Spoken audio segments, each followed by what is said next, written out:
third largest continent on the planet, the world's great reserve of biodiversity.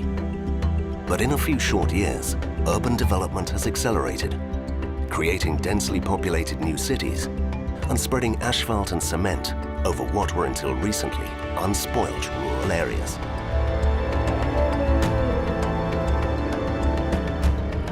Despite this vertiginous rate of progress, the forests, savannas, great valleys and deserts of Africa are still home to a quarter of the world's 4,700 species of mammal. Among them, animals that have become symbols of the planet's wildlife: hippos, antelopes, giraffes, rhinos, and the big cats, lions, leopards, and cheetahs.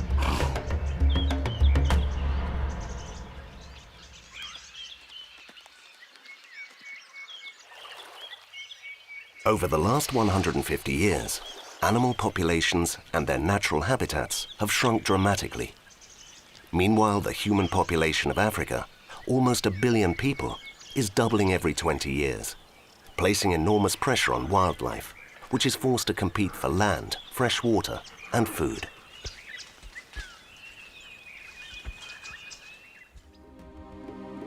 Today, Africa has 1,200 protected areas, which cover some 2 million square kilometers and represent around 9% of the continent's total area. Some of these areas are in Namibia, the least populous country on the continent, which has preserved the largest areas of wilderness.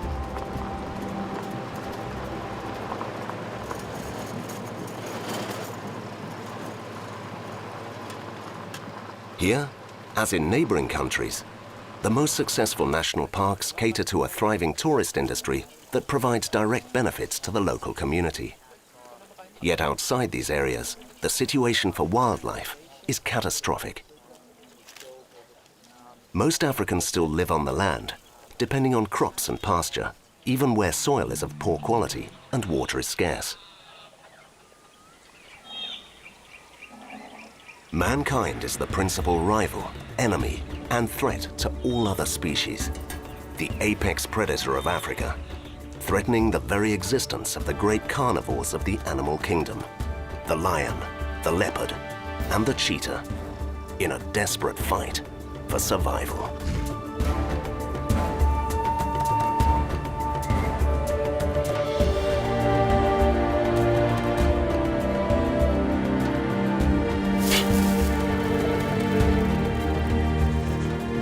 The big cats live in the shadow of this threat. Their reign over the African wilderness is almost over.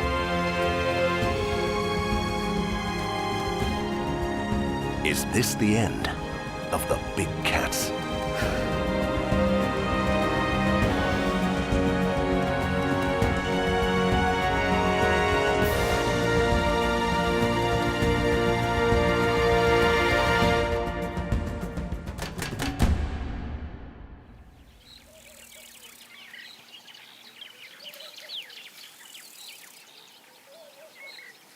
They are spectacular animals of great beauty, with extraordinary physical abilities, highly specialized for hunting their prey and surviving in the most hostile conditions.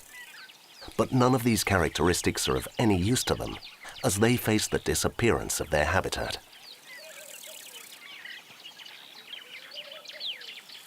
The ongoing persecution of these animals makes it probable that they will soon be gone from their remaining habitats in the wild, to survive only within the confines of parks, as part of controlled breeding programs to supply the tourist industry. This has set alarm bells ringing for naturalists across the world, who have begun intensive campaigns to raise international awareness of the situation. And I think if population growth continues in the world over the long run, there won't be space left for large predators. I think if we as a human species continue to reproduce at the rate we are doing, we will not be able to save enough areas for wildlife. That is the sad reality.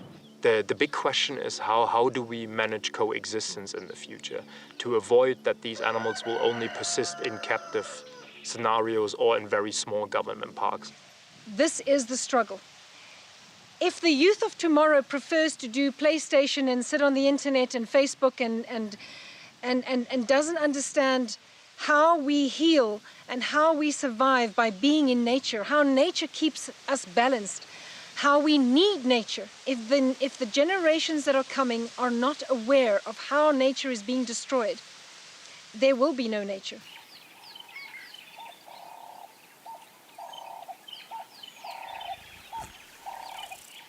The plight of the big cats has been ignored by most of the world's major media organizations. Governments and society have neither the time nor the desire to tackle problems that are not regarded as high priorities compared to issues such as economic growth or public health.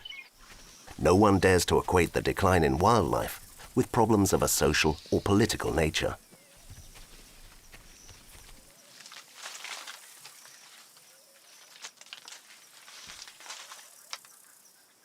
Meanwhile, one of the animals that has suffered most persecution at the hands of humans all over the planet is the leopard.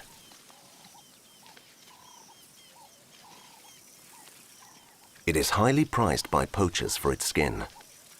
It is the big cat with the worst reputation among farmers because of its predatory instincts and its elusive nature.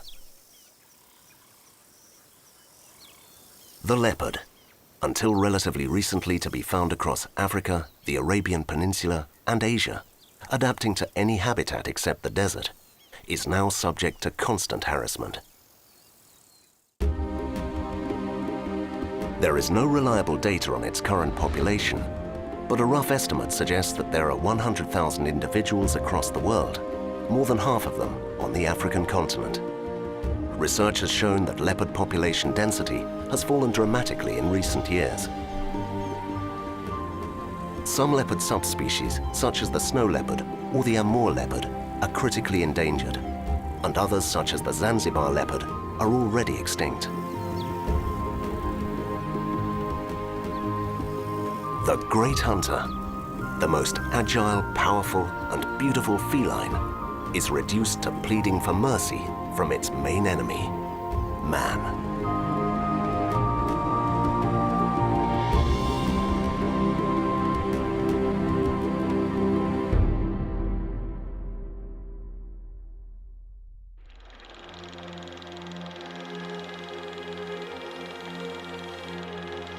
At the beginning of the 20th century, few of the peoples of sub-Saharan Africa were agriculturalists. They lived by hunting, and the forests and the savannas were an endlessly replenished food store. Africans saw leopards as powerful neighbors. They admired their elegance and their skill as hunters, but their presence was also seen as a threat, and worse, as competition. While men were armed only with spears, the big cats were at a disadvantage, but not endangered.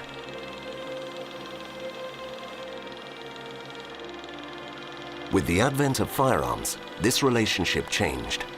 Leopards began to be exterminated, and their habitats were reduced to mainly uninhabited areas in Central and Southern Africa, where their numbers continue to fall.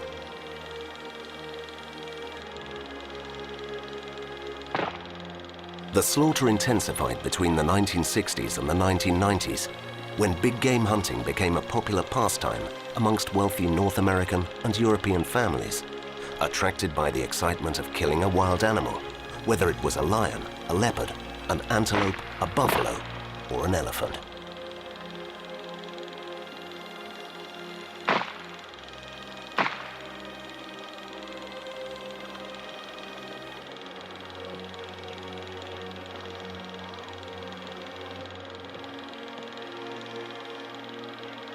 Poaching further accelerated the leopard's decline. Their heads, skins, paws, tails, and teeth filled the trophy rooms of hunters who claimed that leopard hunting was a challenge, one hunter measuring his strength against another. But this idea of a contest between equals was a flagrant misrepresentation of the reality. A leopard's weapons, its teeth and claws, although powerful, are no match for a rifle bullet. From the 1990s onwards, many African countries began to realize the extent of the killing and enacted laws to protect wildlife, limiting legal hunting and working to prevent poaching. The slaughter of big cats has been curbed, but continues unofficially, Because whenever a new village, town, or small farmstead is built, leopards are faced by an impossible dilemma. The destruction of their habitat and the loss of their prey forces them to look for food wherever they can, attacking chickens, dogs, or a village's livestock. And when this happens, the leopard is signing its own death sentence.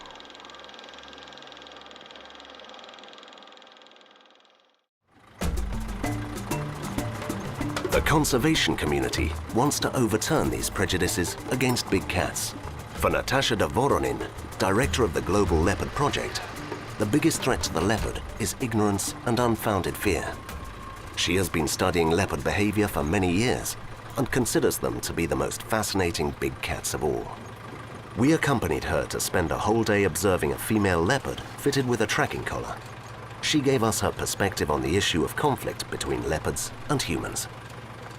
The leopards and people live very, very closely. So where you've got farmlands, which is a big part of Africa still, leopards are naturally part of those farms. And if the wildlife is removed from the farms, leopards naturally are going to start taking the next easiest prey, which is very often the livestock that the farmers are trying to farm. You can't explain to a leopard, you can't eat that. And so there needs to be a relationship built between these two creatures so that they can live together in harmony. And a leopard that eats livestock, a farmer's not a horrible man at all. He doesn't say, shoot the leopard because he wants to. He's a farmer because he probably loves wildlife, he loves animals, and he doesn't want his animals to get killed by another predator.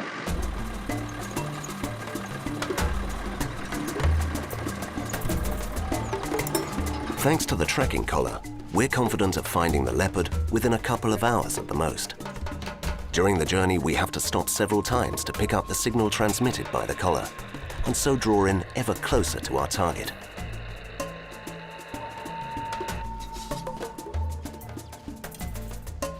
The radio is not picking up a signal yet. We'll just have to drive a little further and keep trying.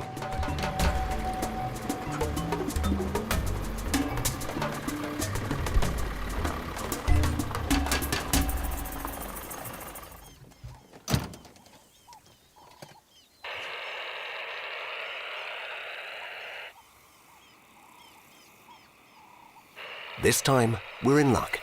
The radio picks up some weak beeps, which indicate that the leopard could be within a radius of 5 kilometers. We'll have to try again later.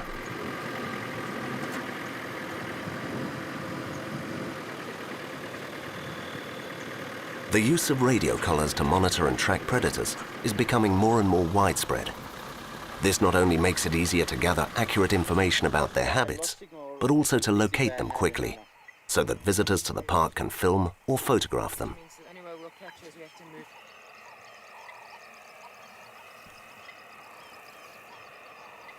The beeps are getting stronger. We're heading in the right direction.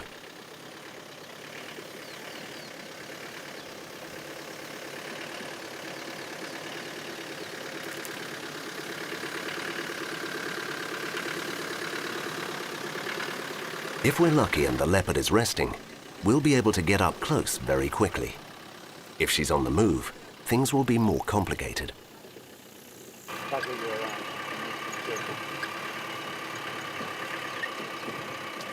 The beeps are getting stronger. We are now within 50 meters.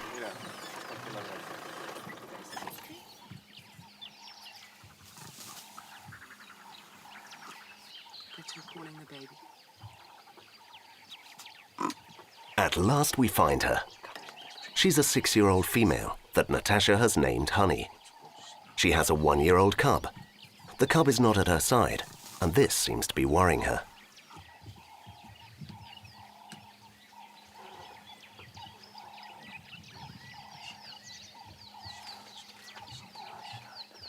She is not afraid of us, but she's concerned about her cub. Her instinct tells her to warn the cub that there's an intruder on the territory. She finds an elevated viewpoint from where she can watch us and protect her cub.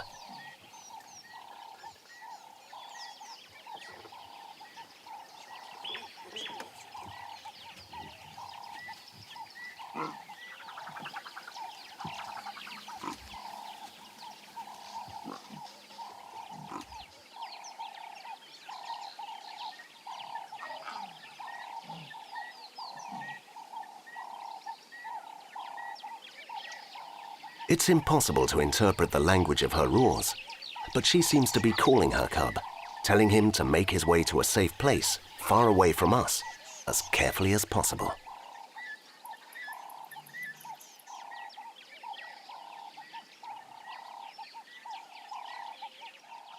In all probability, the cub has heard the warning and is only a few meters away, but he does not respond, perhaps because he's frightened of us. This worries his mother.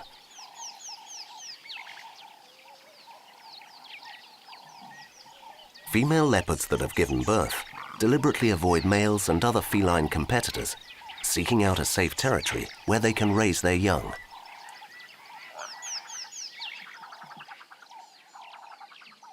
Caring for her cubs keeps a female active almost all day, without time to rest. She must find them food, teaching them to hunt, and to recognize possible threats.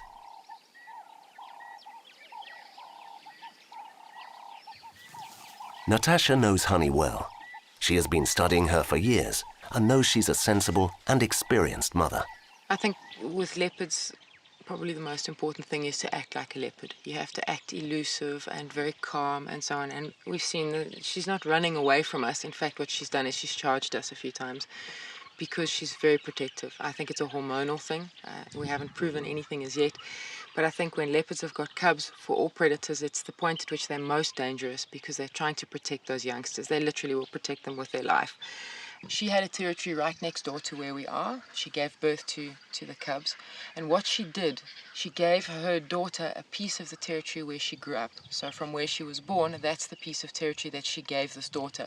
So wondering how she knows the territory so well, she was born here. She's been here since the very beginning. She knows exactly where to go to hide. She knows where to go and find where the springbuck are hanging around or the warthogs for food.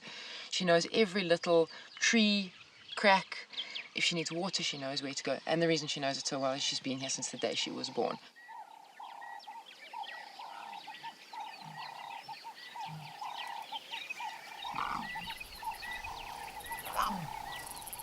She definitely recognizes people's faces. She knows if there's someone new around. She knows if it's me. It's quite interesting, and you can see it in her behavior. And they come close to the vehicle and they have a look and they'll decide, all right, there's nothing dangerous, nothing to worry about, and then they'll walk past. On other occasions, they'll look at the vehicle and say, there's something they don't like, and so they'll avoid it. So it's very difficult to, especially in a research situation, put a personality to each animal. But just like we've got personalities, they've got personalities.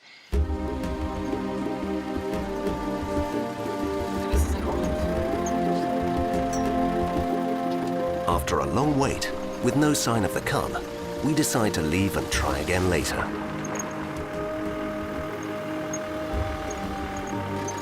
This environment is a paradise for many species of wildlife, and for leopards too.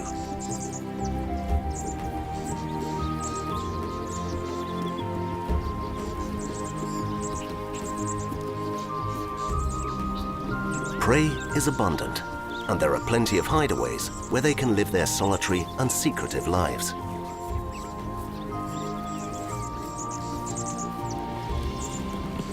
In this wildlife reserve in northern Namibia, the need to compete with other carnivores is compensated by the wide range of the animals that make up the leopard's preferred diet: zebra, oryx, kudu, springbok, hartebeest, and wildebeest.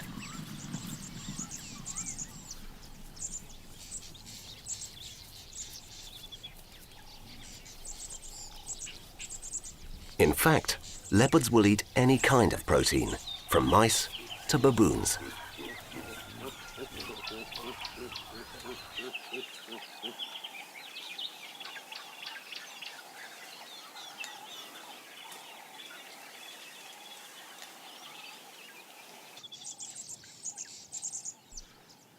We decide to resume our search for Honey, the mother leopard, hoping that this time we'll be lucky enough to see her with her cub.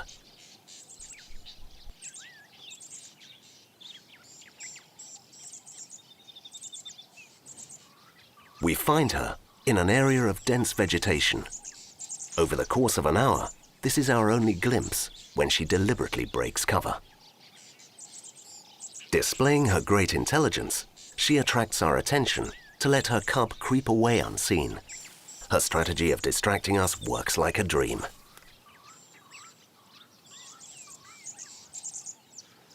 Now that the cub has given us the slip, the mother leaves too. They will meet up again somewhere far from the cameras.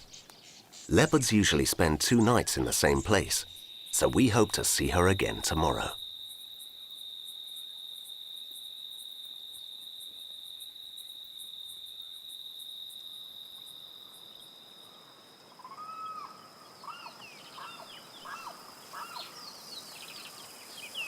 In the morning, our lenses penetrate an intricate fence of branches, and we're finally able to film the cub.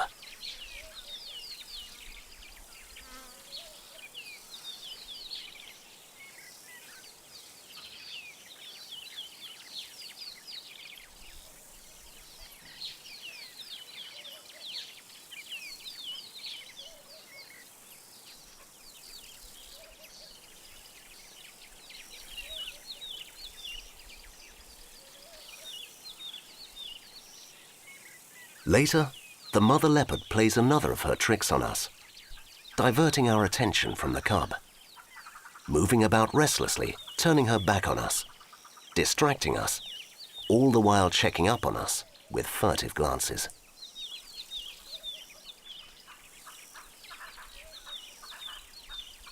Finally, tired of this game, she decides to play a different one: hunting.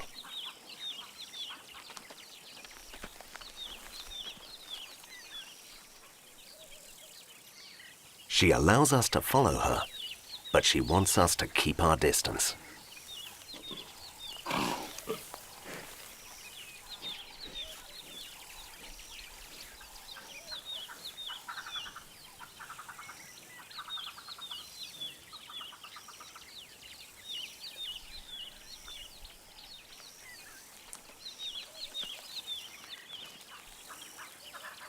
The leopard is the quintessential ambush and stalking predator. Although she sometimes seems distracted, all her senses are focused, ready to analyze any smell, sound, or movement that catches her attention.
Wherever she goes, she likes to leave her mark, rubbing against the trunks of trees or marking them with urine.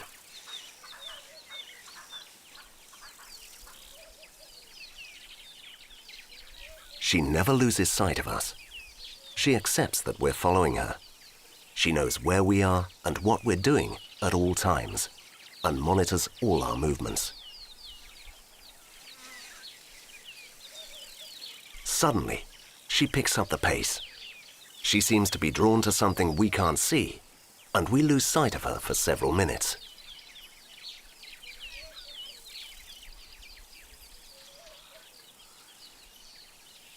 We manage to catch up with her, only to find her with a kill in her jaws.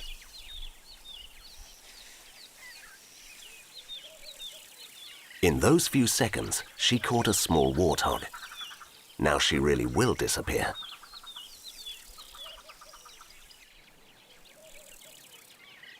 She made the kill only a few meters from us and from several other animals, which remained blissfully unaware.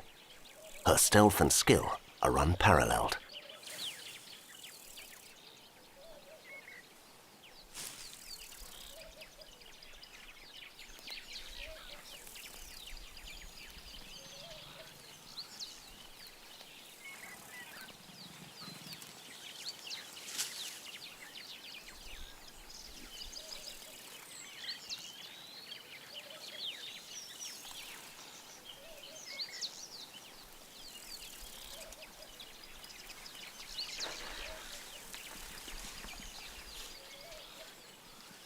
leopard is the big cat many would like to own as a pet. In popular imagination, it is the feline that most closely resembles the familiar domestic cats. Observed at close quarters, it reveals its playful personality.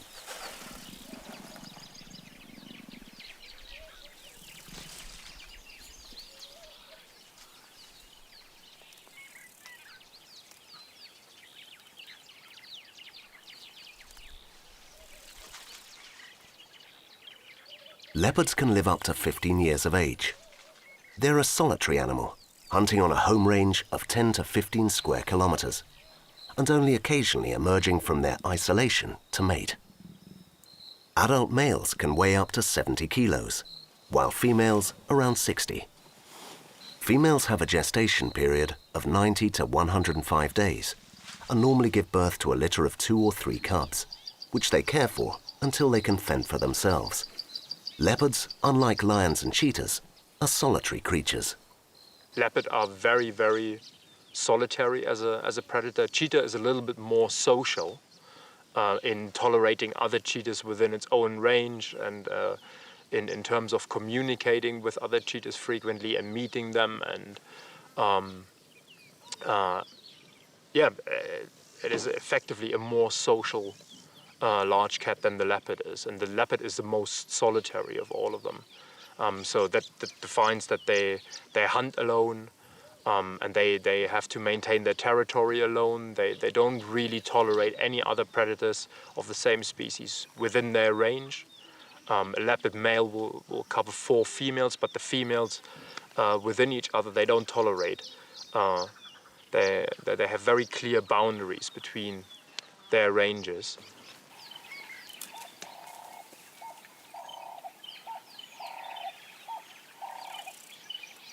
Nevertheless, they can be as curious as any other animal. This female is completely relaxed, and in these conditions, it can let itself go without any of its usual wariness.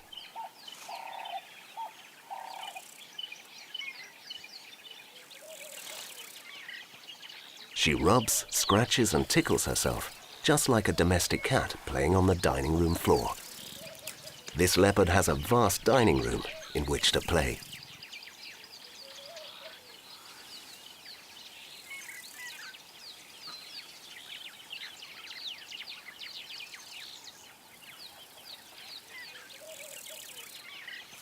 She feels completely safe within her territory, although from time to time, she turns her eyes and ears towards any suspicious sounds made as we move around or by our camera, about which she feels very curious.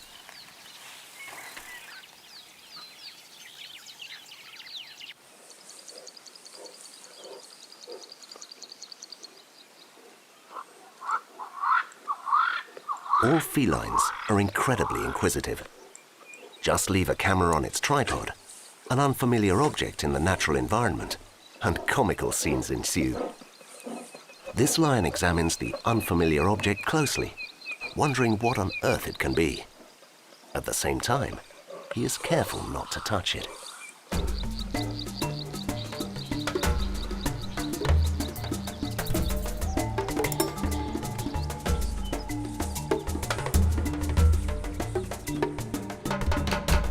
Curiosity isn't the exclusive preserve of the felines, as demonstrated by this miniature camera the size of a matchbox hanging from the top of a tree. We weren't expecting anything as tall as a giraffe to discover it.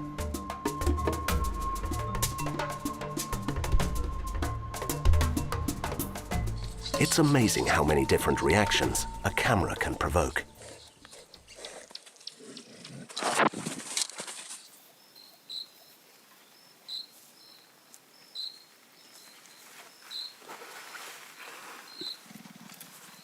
The leopard we're watching is not afraid of anything. She smears grass and branches with the scent of her coat and marks trees and bushes. She may be in heat, leaving her visiting card in the hope that a male will read the signs. We have just seen one of the most intimate moments it is possible to experience with a leopard in the wild.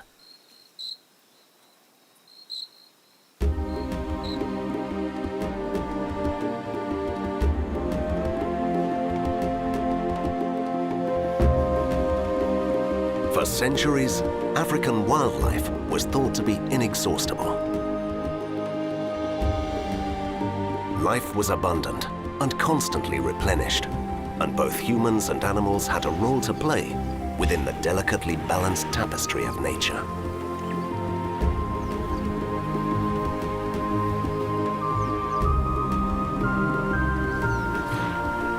This equilibrium was shattered with the arrival of the European powers, suddenly propelling Africa into the colonial and post-colonial eras.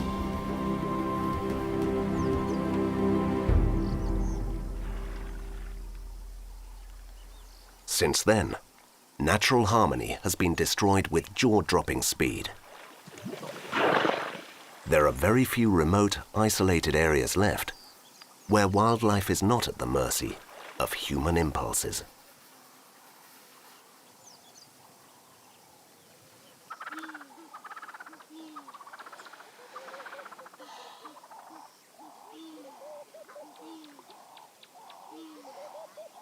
Most animals know this and adjust to their new circumstances with greater or lesser success. The only animal that shows no sign of adapting is the leopard.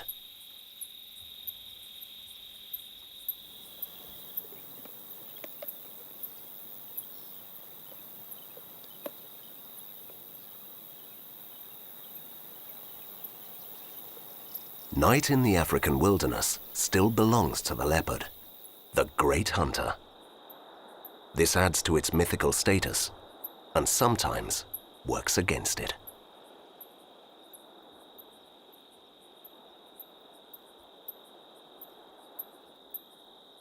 Now you get to your leopard, it's a completely different species. A solitary animal, very seldom seen. In fact, when I work in the conservancies and you speak to the conservancy farmers, they seldom see leopard because they mainly move around at night. And being a solitary animal, and they are just exceptional animals and exceptionally clever and clever hunters as well. So they have an element of surprise, and that's normally they would be on the periphery of a herd, and they would charge in, grab an individual, and off with it, and the herd would probably go on. So the idea is that your leopard is feared, but humans do not see leopards that often. And leopards are generally, they fear humans. So that sort of, the human issue in this element, in this conflict is not really that bad, because they live up in the mountains. Obviously, if you're climbing the mountains and you happen to frighten the leopard while it's sleeping or in a cave or something like that, obviously you're in trouble. But generally speaking, the leopard stays away from human habitation and takes the individual animal.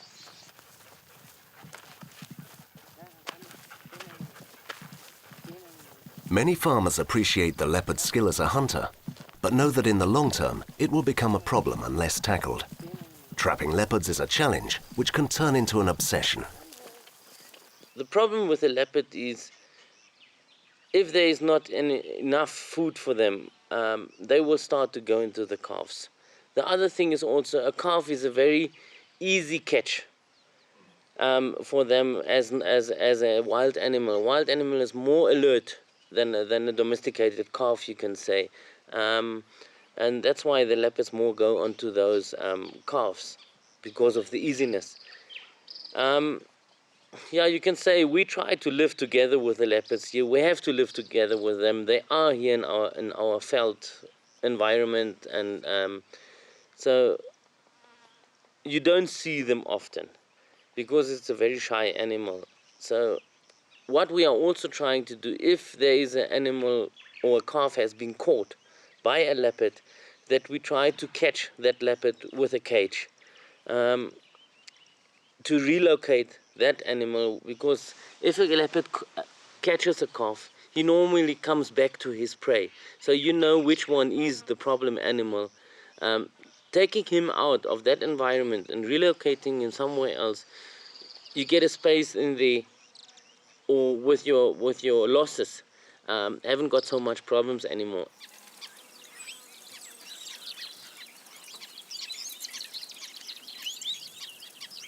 But most farmers make no effort to trap leopards or transport them to parks or protected areas. They simply kill them. farmers will tolerate zebras, oryx, kudus, or other herbivores on their land, but not predators.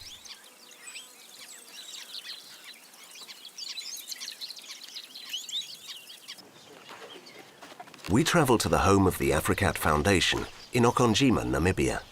This reserve, created in 1992, is dedicated to ecotourism and research into wild animals, and is home to hundreds of big cats that have been trapped, wounded, or abandoned. AfriCat started out as a small family cattle farm.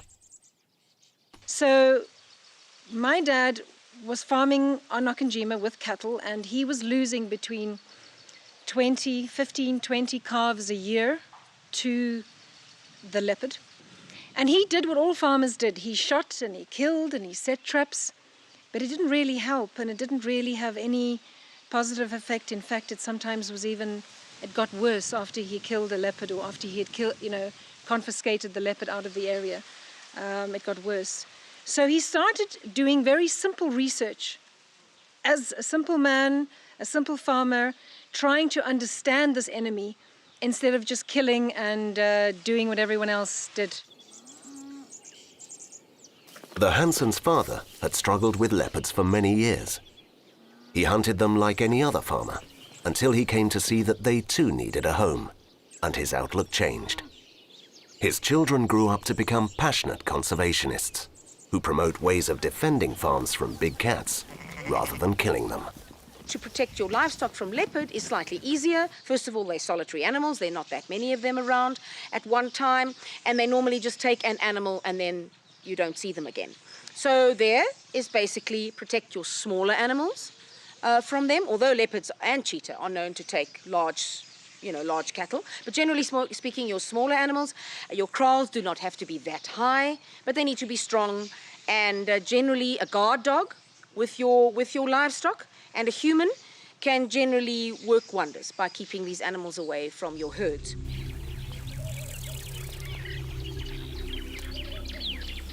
The best way to avoid the extermination of the leopard is to show landowners how to live with them and reap the rewards. Many visitors are prepared to pay large sums of money just to photograph a leopard in the wild. This is the model promoted by many conservation groups, which raise funds through ecotourism. I think long term, that is where it's going to lead to. Conservation is going to lead to that, because people will only tolerate predators. Like in Namibia, they will tolerate a predator if they can get an income from them. So like for us, for instance, the leopards. Leopards eat a lot of kudu and a lot of oryx and zebra, which cost money theoretically to us. But the money they generate from tourism, which the guests can actually come and see them, which is very rare, that makes it the balance equal, if you know what I mean.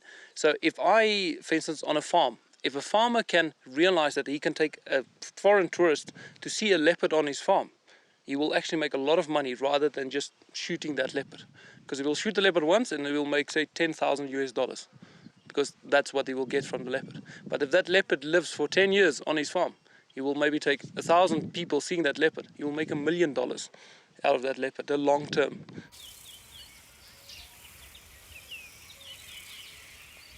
The leopard has always been the star attraction on any safari, the most difficult feline to spot in the wild, the cat whose coat is most highly prized by hunters. The decline in big game hunting means wild leopards can breathe a sigh of relief. Their prey, however, cannot. A leopard spreads fear wherever it goes.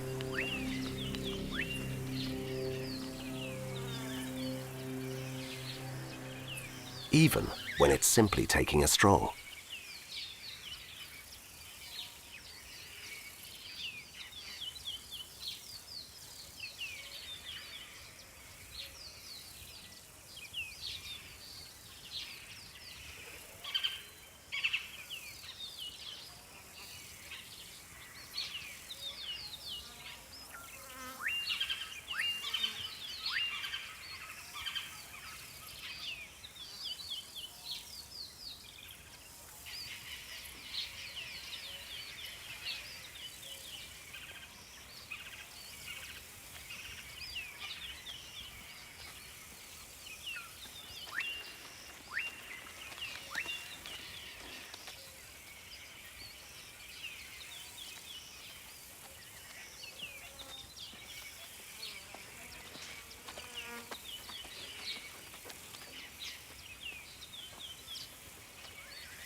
Her hunting instinct soon kicks in again. The prints are of other leopards that have passed by and of tempting prey. She picks up the pace.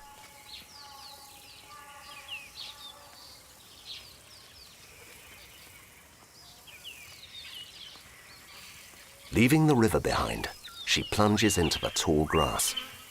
There's no way of seeing what is up ahead, so she relies on her acute sense of hearing.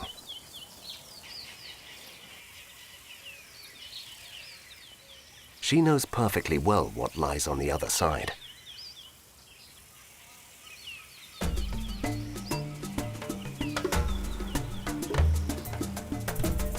The head of the family of warthogs senses danger and prepares to face it, but hasn't seen the leopard to his right, which turns to attack the females and the piglets, left unprotected by the male.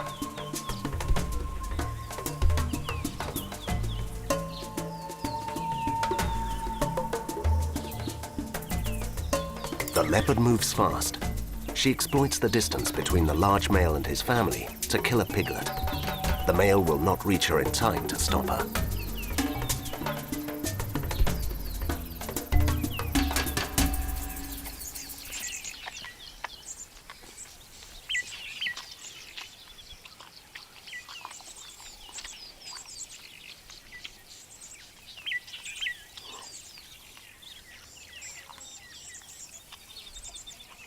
The leopard has proved itself a master of hunting tactics, and she has taken a fine prize, which she will enjoy at her leisure for at least 2 hours.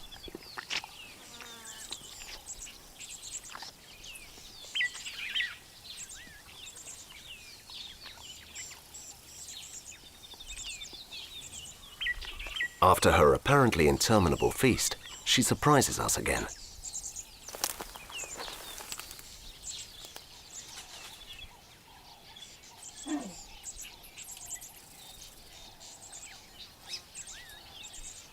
She climbs to the top of a tree to call her cub, a young male, around 2 years old.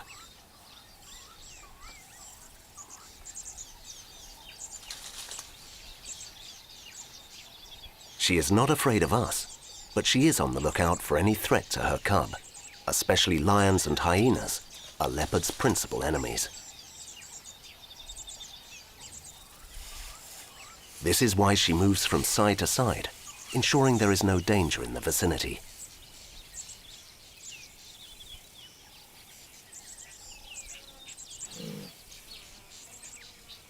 Again she calls to the cub. She seems to be telling him the coast is clear, but he seems to say he's not convinced.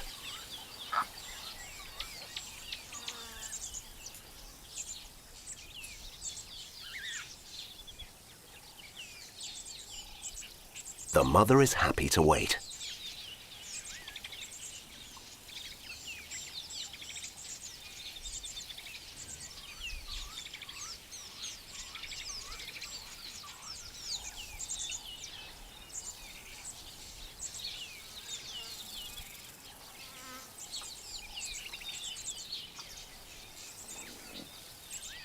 When it is clear that the cub won't climb the tree, the mother finally comes down.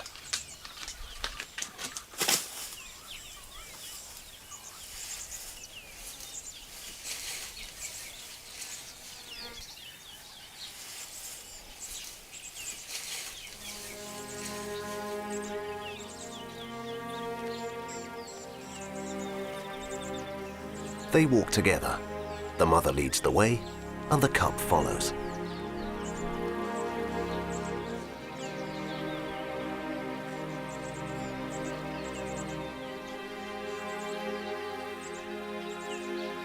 For an extended period, mother and cub exchange gestures, growls, silences, and eye contact in a private language that is impenetrable to us.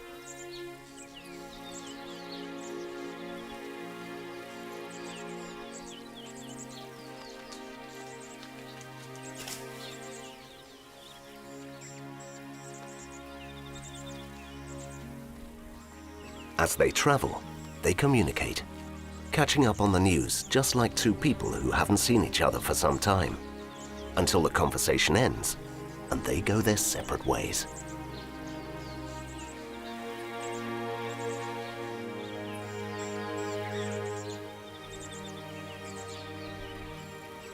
Today we've discovered a fascinating thing. The leopard's incredible ability to interpret nature, far better than any human being.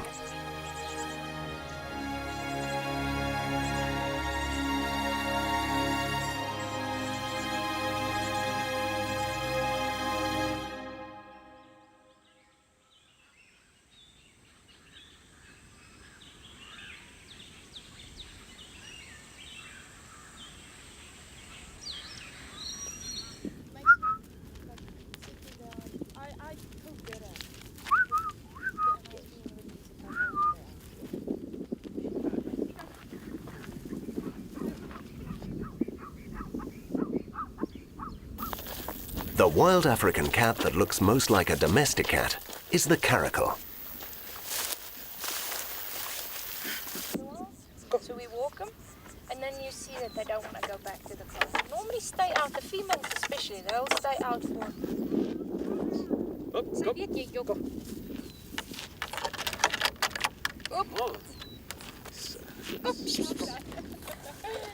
The lynx-like caracal looks docile and submissive, but the reality is different. It could never get used to life in a Manhattan apartment.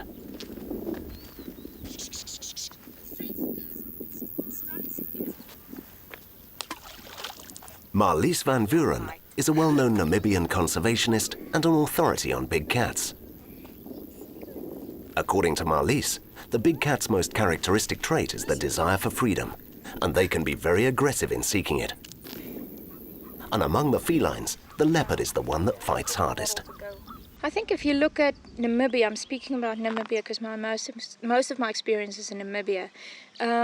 Leopards is the one animal that you can find still from the south of Namibia up to the east, north, up to as far as west as they can possibly go. And I think the reason for leopards to survive is they're fighters and they have the personalities of cats. Cats will, go off and catch a mouse if you don't give them food. And they bounce back. They take the conflict, they'll always bounce back, and they're fighters. So I think that's the reason why leopards, and they're very clever, so they outthink, they're always step ahead. So if you also hunt leopards, you have to watch your back. They walk in circles. So it's not just tracking a leopard and kill it. You have to wake up, you can't just take it for granted, you will be killed.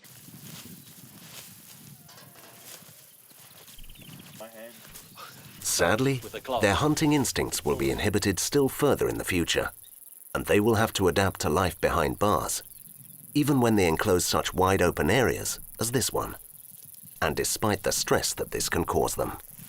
The question is how you handle predators in captivity. It starts with the size of enclosure you provide them. The larger the enclosure, obviously, the less contact you will have with that predator because they're naturally avoiding human contact. For ambassador animals that are orphaned, for example, or injured, human contact is often maintained to keep them in a tame or semi-tame state. And that will reduce stress because the animal will get habituated to that type of contact. In cases for releasable animals, you want to minimize human contact to a point where you don't actually have any contact with that animal, and you want to provide them with the largest possible area in captivity so they can still exercise their ecology as much as possible, although in a limited area, but also to not get habituated and to not experience stress from human contact. To my understanding, to reduce stress and to maintain health, mental and physical health, the less handling, the less management, the better. The moment they get close to it, they will smell it. This pair of leopards wait anxiously for their keepers to bring them their daily meal, which is usually pieces of antelope or wild ass. Now that is what I call good throwing. Did you see that? There's the meat on the. I put it there. Greedy. Life behind a fence inevitably means that the leopard is trapped in an enclosed area from which animals that would naturally be its prey are excluded. Instead, the leopards must be brought food. living in captivity makes them totally dependent on humans. We need to attach values to those animals through tourism, maybe even through trophy hunting. It's debatable whether that's a good technique or a bad technique. But it has shown that for wildlife, that people are willing to tolerate wildlife that creates value and that has value through any form of utilization. And that's underdeveloped at the moment. Specifically for the carnivores, thinking of ecotourism or research-based tourism are opportunities because they are charismatic predators. People like to see them and people will want to see them in the future in this country.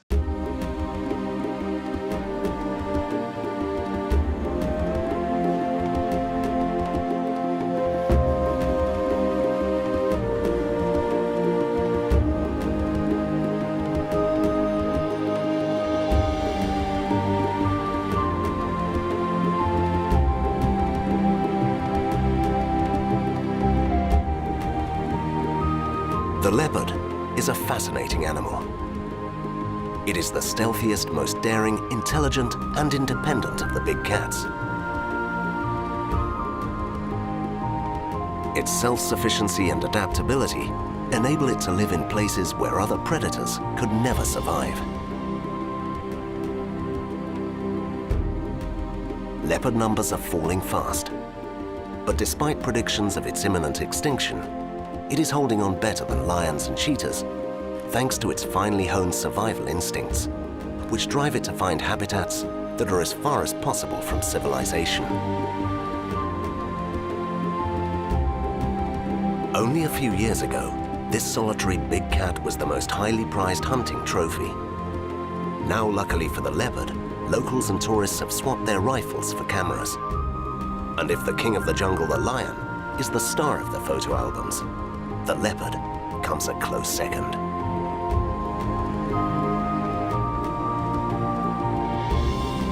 The leopard represents the spirit of wild nature, but is now subordinated to the power of man.